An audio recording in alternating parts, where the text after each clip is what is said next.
Yes, Madam Clerk, thank you. I had the opportunity to know Councilman Sargent, Scott, as we used to call him, for about 9 years. I met Scott taking a walk one day, when he was driving down Brookwood Parkway. He stopped, he saw that I needed help, and he offered his hand to me. He became a cherished close friend. When I got the call on Friday at 5:45, we were about to go in early Shabbos, the power down usually around 6:15. I sat in my car for over an hour crying. Scott was a dear friend to every Jackson resident. He cared passionately. It didn't make a difference if you wore a yarmulke, if you were black, if you were white, if you were Hispanic, he cared. Scott was someone who, when he was on the Board of Ed, used to reach out and ask, what could I do to bridge the differences? What could I do to help everyone? I still remember when the decision was made on this day as to appoint myself on the council, how Scott called me after and said, Morty, I want to tell you this was the proudest moment of my life. I bridged the gap. I made that vote, and I'm proud of it. Make me proud. My last conversation with Scott, I think he went into surgery on Wednesday, if I remember correctly. I called him the day before, to check in on him. And I'm going to say something which some people may not like, but I'm going to say it anyways. Scott said to me on the phone, he said, Morty, what are your future political plans?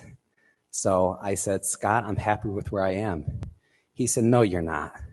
So I said, yes, Scott, I am. He said, are you running for assembly or for Senate? I said, Scott, I'm okay with where I am. He said, Morty, you're going to be running for higher office, and I'm going to be there to help you.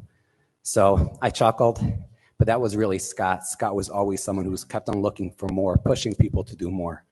I had the opportunity, I used to speak to Scott somewhere between 6:45 and 7:45, almost every single morning when he was up to it. And then I speak to Council President also, and to the mayor and some of my other colleagues here. Scott used to call me almost daily for a period of time, checking in, asking what do the constituents need before I was on the dais. I still remember Scott was one of the initial votes on something that we're going to be voting on tonight, hopefully. I still remember Scott picking up the phone and calling me, and that was the process had begun before I was on the dais, and asking me some questions.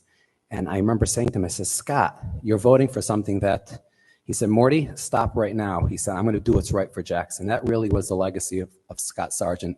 Scott looked at himself as someone who was there for every resident, no matter what, no matter who.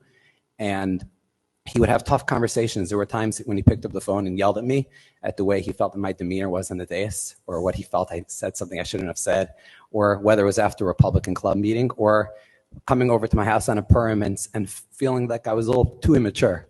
That was Scott. Scott was like an older, wiser brother or uncle or grandfather sometimes, or sometimes a father. We're going to miss Scott. I know my wife is going to miss him. My children are going to miss him.